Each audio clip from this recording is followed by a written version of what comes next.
Good morning student, welcome to rankers IIT PMT academy. बच्चों, last lectures में हम लोगों ने कॉम्प्लेक्स नंबर का कॉन्जुगेट कॉम्प्लेक्स एंड आर्गुमेंट को क्लियर किया था। आज हम लोग पढ़ने वाले हैं बच्चे modulus.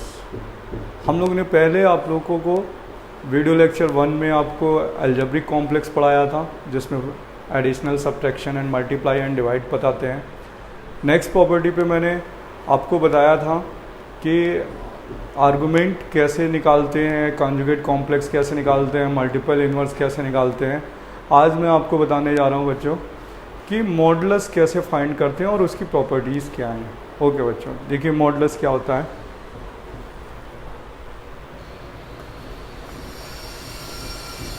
Modulus of a complex number.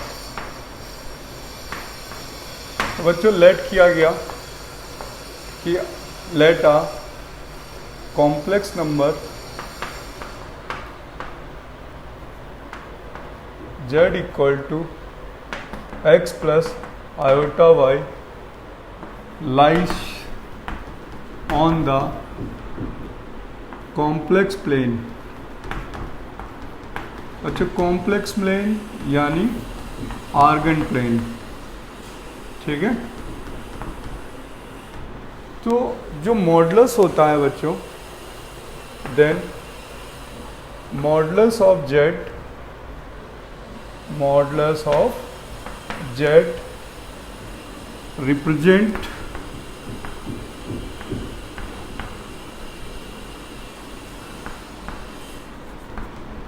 Bye mod z, where mod z equal to r, बच्चों r से रिप्रेजेंट करते हैं under root x square plus y square. It means क्या हुआ बच्चों, ये डिस्टेंस हो गई, तो बोलते हैं distance of z from origin. क्या बोलते हैं? From origin. देखिए डायग्राम, देखिए इसको कैसे, देखिए यहाँ पर है, ये z है कॉम्प्लेक्स नंबर, यहाँ पर ओरिजिन है 0,0, ये x, दिस y परपेंडिकुलर 90। अगर हम पाइथागोरस थ्योरम लगा दें बच्चों, यहाँ पर पाइथागोरस थ्योरम लगा दें, तो ये आता है mod z equal to r equal to under root x square plus y square. यानी बच्चों ये डिस्टेंस होता है ओरिजिन से z तक के लिए। यानी हम बोल सकते हैं डिस्टेंस बिटवीन टू पॉइंट्स, यानी हम क्या बोल सकते हैं? Distance between two points, two complex points. क्या बोल सकते हैं? Two complex points. तो बच्चों मॉडुलस जो होती है distance between two complex points होती है, और यहाँ पर मॉडुलस को रिप्रेजेंट करते हैं मॉड ऑफ जेड, और मॉड ऑफ जेड ही आर होता है। जैसे हम लोग एग्जांपल लेते हैं बच्चों, अब ये कहीं पर भी हो, जेड फर्स्ट क्वाड्रेंट पे हो, सेकंड क्वाड्रेंट पे हो, थर्ड क्वाड्रेंट पे हो, फोर्थ क्वाड्रेंट पे हो, तो बच्चों ये डिस्टेंस जो होगी वो मॉड जेड होगी। ये डिस्टेंस ओरिजिन से ये भी मॉड जेड होगी, और ये डिस्टेंस भी मॉड जेड होगी। अगर यहाँ पर एक वन पॉइंट क्या है? ओरिजिन है। अगर बच्चे ओरिजिन को शिफ्ट करेंगे तो डिस्टेंस में फॉर्मूला आ जाएगा मॉड z1 माइनस z2। तो देखिए आगे इसका एक एग्जांपल बताते हैं आपको।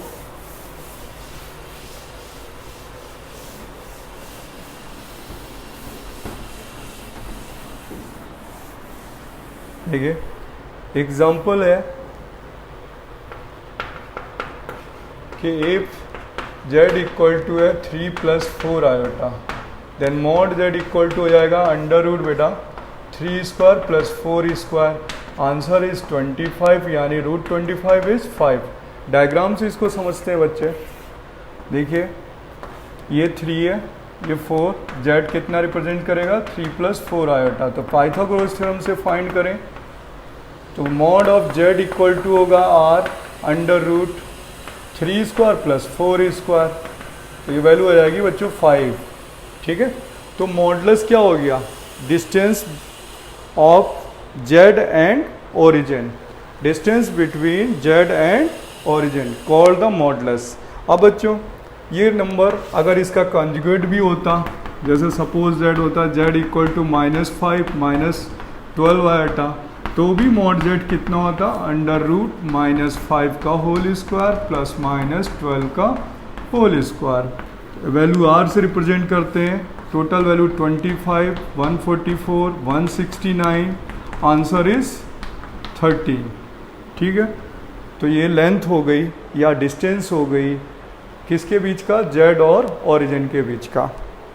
अब जो प्रॉपर्टीज़ में देखते हैं, या पहले डिस्टेंस बिटवीन 2 पॉइंट्स लेते हैं। देखिए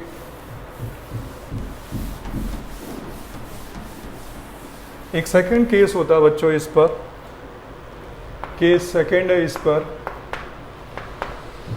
कि अगर हमने यहाँ पर Z1 लिया होता, ये पॉइंट बच्चे है Z1 और ये पॉइंट है Z2, तो इसको लेट करते हैं x2 प्लस आयोटा y2 और इस पॉइंट को लेट करते हैं हम लोग x1 प्लस आयोटा y1।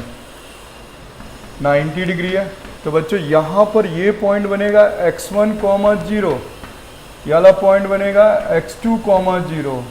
तो हॉरिजेंटल कंपोनेंट की ये डिस्टेंस बचेगी x2 माइनस x1, तो बच्चों ये भी पॉइंट हो जाएगा पैरेलल है और ये वैल्यू y1 है, देखिए ये y1 है और ये टोटल है y2, ये इसके पैरेलल है तो ये वैल्यू हो गई y1।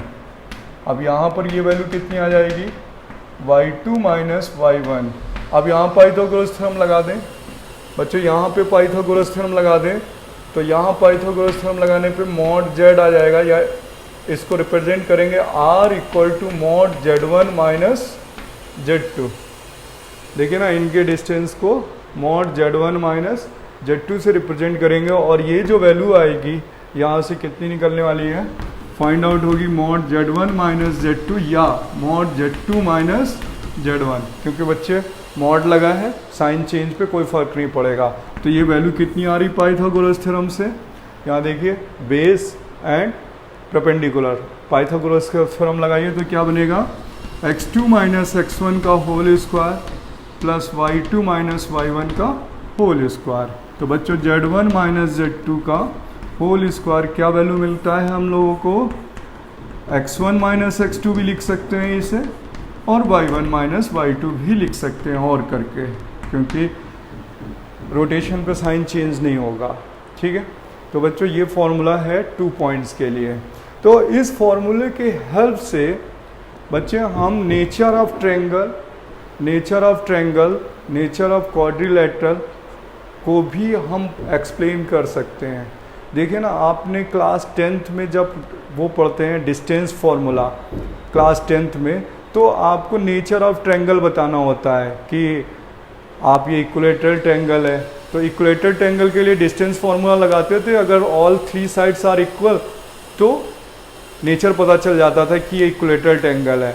और बच्चों इसी तरीके से हम स्क्वायर का या रेक्टेंगल का भी डिस्टेंस से हम पता कर लेते थे, opposite sides are equal then square, ठीक है, या रेक्टेंगल, और ऑल 4 साइड इक्वल तो स्क्वायर। तो डिस्टेंस फार्मूला यूज़ करते थे ना, तो हम कॉम्प्लेक्स में भी यूज़ कर सकते हैं अगर वो प्लेन यानी आर्गन प्लेन है या कॉम्प्लेक्स प्लेन पर अगर हमने कोई पॉइंट लिया है, असाइन किया है कोई पॉइंट किस पर, आर्गन प्लेन। बच्चों कॉम्प्लेक्स नंबर को अगर हम किसी प्लेन पे असाइन करते हैं तो उसे बोलते हैं आर्गन प्लेन, और उस पॉइंट पर भी हम नेचर ऑफ ट्रायंगल बता सकते हैं। देखिए कैसे, देखिए अगर ट्रायंगल का केस है तो बच्चों हम लोगों को ऐसे निकालना होता है, फॉर ट्रायंगल ABC। तो देखिए अगर हम यहाँ पर बात करते हैं बच्चों, ये कोई ट्रायंगल है ABC और ये Z1 है, ये Z2 और ये Z3 है, ठीक है। यानी अगर हम यहाँ पर, ये कौन सा प्लेन है, आर्गन प्लेन है बच्चों, कौन सा प्लेन है, ये आर्गन प्लेन है। अगर हमने इसको नाम दिया कि ये x1 प्लस आयोटा y1 है, x2 प्लस आयोटा y2 है, और ये x3 प्लस आयोटा y3 है। तो हम लोग 10th में क्या करते थे बच्चों, सबसे पहले ए बी फाइंड करते थे। तो ए बी का वैल्यू यहाँ पर होगा मॉड z1 माइनस z2। तो ए बी जो डिस्टेंस फॉर्मूला यूज होता था 10th क्लास में, उसे कॉम्प्लेक्स से रिप्रेजेंट करेंगे तो लिखेंगे मॉड z1 माइनस z2। इसी तरीके से बच्चे जब बी सी यूज़ करेंगे तो लिखेंगे मॉड z2 माइनस z3, और ए सी फाइंड करेंगे तो लिखेंगे मॉड z1 माइनस z3। अगर बेटा ये all three sides are equal, देखिए ये three sides are equal, then equilateral triangle है। और अगर हम पाइथागोरस थ्योरम पे इसे रिप्रेजेंट करें तो देखिए अगर यहाँ पर बोला गया if A B equal to B C equal to A C, तो आप बोलते थे कि इक्वलेटरल ट्रायंगल है ना, ठीक है। तो हम इससे ना नेचर फाइंड कर सकते हैं ट्रायंगल का और क्वाड्रिलेटरल का, ये हम यूज़ कर सकते हैं। अब बच्चों देखिए मैं आपको बताता हूँ कि नेचर ऑफ ट्रायंगल, अगर यही ट्रायंगल राइट एंगल ट्रायंगल पे इसे बना देते तो फिर कैसे रिप्रेजेंट्स करते हैं। देखिए अगर हम इसी ट्रायंगल को इस पर बना देते हैं, यहाँ पर होता बच्चे ए बी और सी, ये 90 है, ये value z1 z2 and z3 है। तो यहाँ पर सबसे पहले इसको ए सी को क्या रिप्रेजेंट करते हैं हम लोग, mod z1 minus z3। B C को क्या रिप्रेजेंट करते हैं, मॉड z2 माइनस z3। और ए बी को क्या रिप्रेजेंट करते हैं बच्चे, मॉड z1 माइनस z2। तो पाइथागोरस थ्योरम में हम इसे कैसे अप्लाई करते हैं बच्चों, वो देख लेते हैं। इसमें ए सी का स्क्वायर, यानी बच्चों A C square equal to B C square plus का ए बी स्क्वायर। तो हम इसमें क्या लिखते हैं, ए सी यानी मॉड z1 माइनस z3 का whole square equal to B C z2 minus z3 का whole square plus mod z1 minus z2 का होल स्क्वायर। तो बोल सकते हैं कि z1 comma z2 comma z3 are vertices of right angle triangle, right angle triangle ABC, ठीक है। तो बच्चों हम इस फॉर्मूले से नेचर ऑफ ट्रायंगल मतलब मॉडुलस से कॉम्प्लेक्स में मॉडुलस मेथड से हम लोग नेचर ऑफ ट्रायंगल और नेचर ऑफ क्वाड्रिलेटरल को पता कर सकते हैं। क्लियर बच्चों। अब हम आगे आते हैं कि प्रॉपर्टीज़ क्या होती हैं मॉडुलस की। तो बच्चे मॉडुलस की जो प्रॉपर्टीज़ होती हैं वो हम 1 बाय 1 एक्सप्लेन करते हैं। देखिए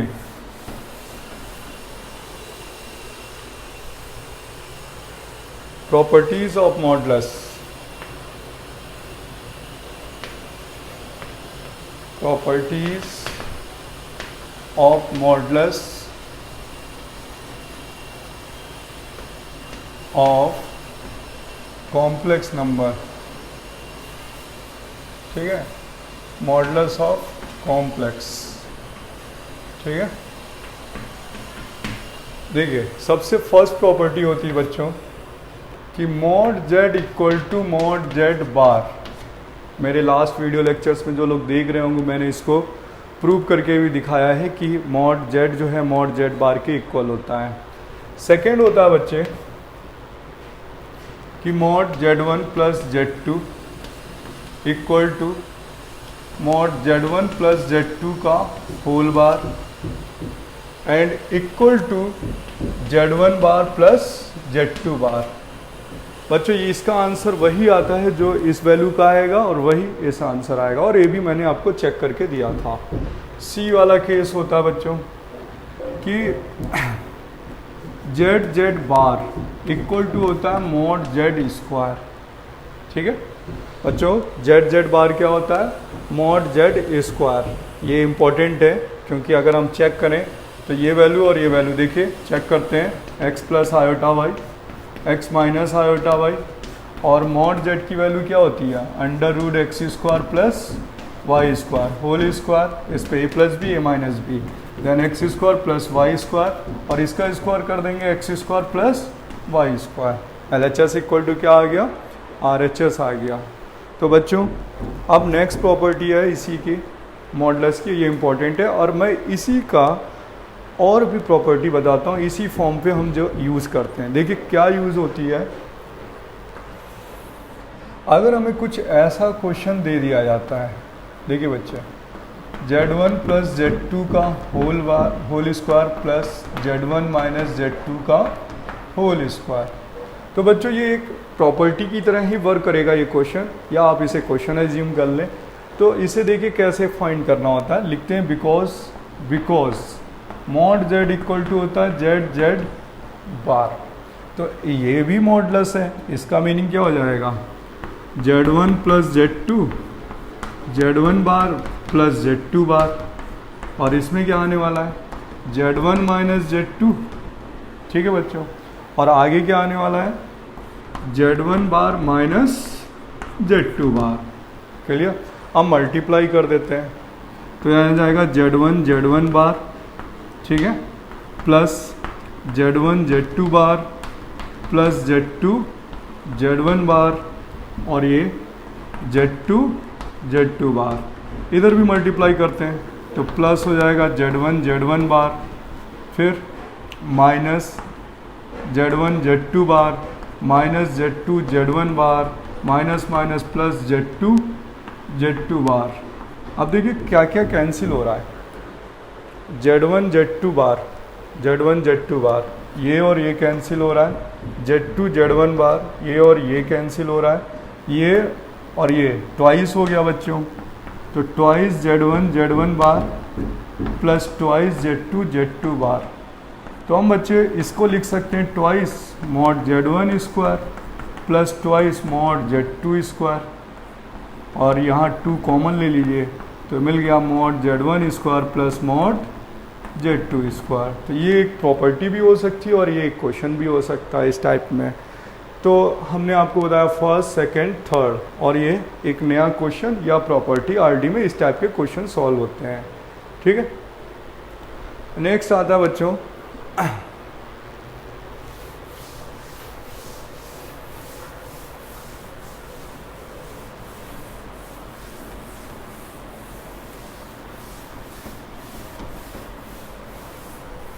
डी प्रॉपर्टी है, यानी नेक्स्ट प्रॉपर्टी है डी।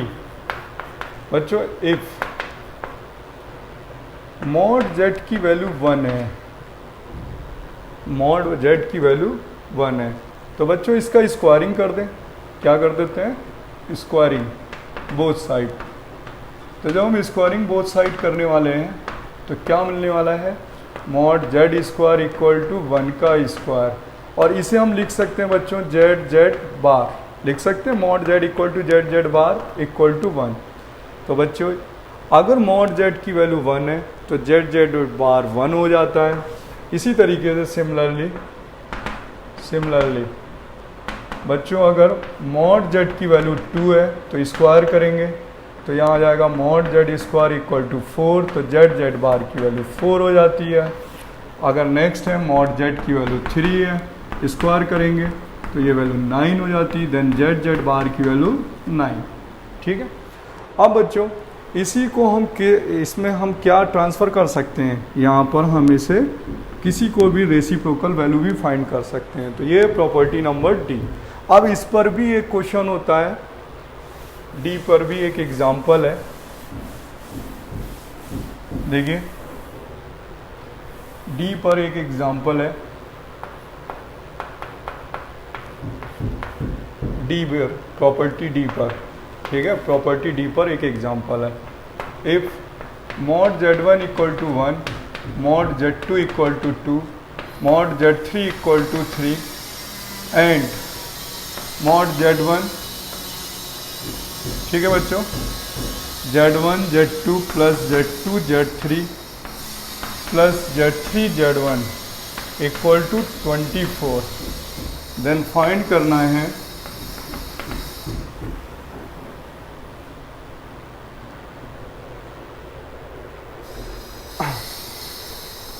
इसको चेंज कर देते हैं बच्चे अभी, यहाँ पर क्वेश्चन चेंज कर देते हैं। पहले क्वेश्चन लिखते हैं if mod z1 equal to mod z2 equal to mod z3 equal to 1 and mod z1 z2 plus z2 z3 plus z3 z1 equal to 1, then find करना है value of 1 upon z1 plus 1 upon z2 plus 1 upon z3। बच्चों ये RD का question है। इसका question है RD Sharma का। बच्चों ये आरडी शर्मा का क्वेश्चन है, तो देखिए यहाँ पर दिया गया है बच्चों कि mod z1 mod z2 mod z3 equal to 1। तो यहाँ पर गिवन है mod z1 इक्वल टू 1, तो स्क्वायर करेंगे तो z1 बार भी 1 आएगा।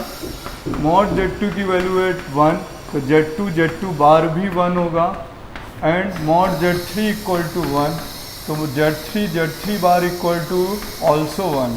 अब बच्चों हम यहाँ से क्या करते हैं कि कॉमन निकाल लेते हैं z1 z2 z3। इस वाले से क्या निकालें? कॉमन। देखिए क्या कॉमन निकाल लेते हैं, z1 z2 z3, तो कॉमन आएगा z1 z2 z3, बाहर कॉमन ले लिया बच्चों, तो यहाँ पर कितना आ जाएगा 1 अपॉन z1 है z2 है तो z3 आ जाएगा। यहाँ पर कॉमन क्या आ जाएगा z1 और यहाँ पर आएगा z2 इक्वल टू 1, और ये ऑल वैल्यू 1 है, ये वैल्यू क्या है 1 है। तो बच्चों इसको लिख सकते हैं mod z1 mod z2 mod z3 और 1 upon z1 plus 1 upon z2 plus 1 upon z3। ठीक है बच्चों, अब यहाँ पर ये सारी वैल्यू 1 है, तो 1 इंटू 1 इंटू 1 इंटू 1, यानी ये वैल्यू कितनी आ गई 1 upon z1 plus 1 upon z2 plus 1 upon z3 equal to 1 आ गया। तो बेटा ये वाला प्रूव हो गया। अब इसी क्वेश्चन में कहता कि find z1 plus z2 plus z3 की वैल्यू क्या होगी। तो देखिए बच्चों यहाँ पर ये समझिएगा इंपॉर्टेंट पॉइंट है कि 1 अपॉन z1 हम इसे क्रॉस मल्टीप्लाई कर दें तो z1 बार क्या हो सकता है 1 अपॉन z1, z2 बार क्या हो सकता है 1 अपॉन z2 और z3 बार कितना हो सकता है 1 अपॉन z3। तो z1 1 अपॉन z1 बार, तो बच्चों यहाँ पर हम पुट कर देते हैं z1 बार, इस पर z2 बार और इस पर z3 बार इक्वल टू 1। फिर प्रॉपर्टी फर्स्ट पढ़ाई जाती है कि ये जो है पहले होल बार होता है z2 z3 का होल बार, और होल बार जो है वो z2 z3 के इक्वल हो गया 1, तो इसका भी आंसर 1। ठीक है, ये आरडी शर्मा का बच्चों क्वेश्चन लिया गया है। अब देखिए नेक्स्ट क्वेश्चन है, या नेक्स्ट प्रॉपर्टी बता देते हैं पहले बच्चों, ई प्रॉपर्टी।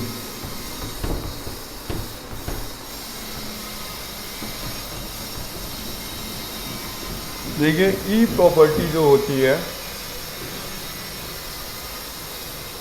ई, कहते हैं कि अगर मॉडुलस इनटू पे कितना भी लिख लो इस टाइप से, अगर मॉड के अंदर मल्टीप्लिकेशन कॉम्प्लेक्स नंबर है तो ये सेपरेट में अलग अलग हो जाते हैं बच्चे। ठीक है, डैश डैश डैश zn, ये प्रॉपर्टीज़ होती है बच्चे मॉडुलस में कि अगर n कॉम्प्लेक्स नंबर का एक साथ अगर हम मल्टीप्लिकेशन पे मॉड लगाते हैं तो सारे सेपरेट में अलग अलग फॉर्म पे आ जाते हैं। ठीक है, इसी तरीके से एक डिवाइड के लिए प्रॉपर्टी होती है कि z1 अपॉन z2 लिखा है तो न्यूमरेटर अलग हो जाता है और डिनोमिनेटर अलग हो जाता है। सेपरेट में भी अलग अलग किया जा सकता है, किसमें इनटू और डिवाइड में। बच्चों इसके बाद जी प्रॉपर्टी होती है इसी पर, क्या ये प्लस में पॉसिबल है, क्या ये प्लस में ये अलग अलग किए जा सकते हैं। तो बच्चों ये जब भी पॉसिबल होता है,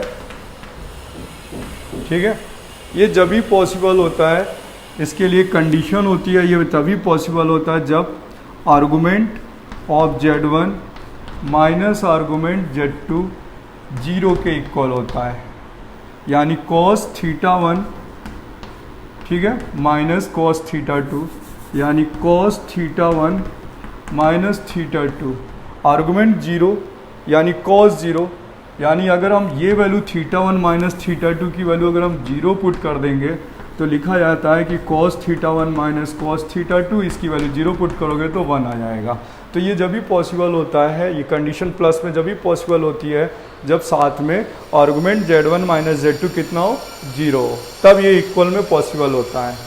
ठीक है बच्चों, तो NCERT में जितनी भी प्रॉपर्टीज़ यूज़ होती हैं, NCERT में जितनी भी प्रॉपर्टीज़ मॉडल्स की यूज़ होती हैं वो मैंने आपको बता दिया।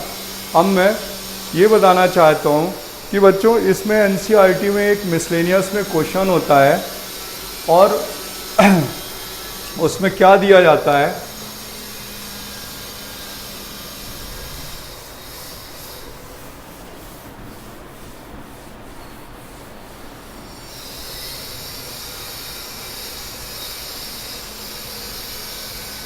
क्वेश्चन होता है NCERT का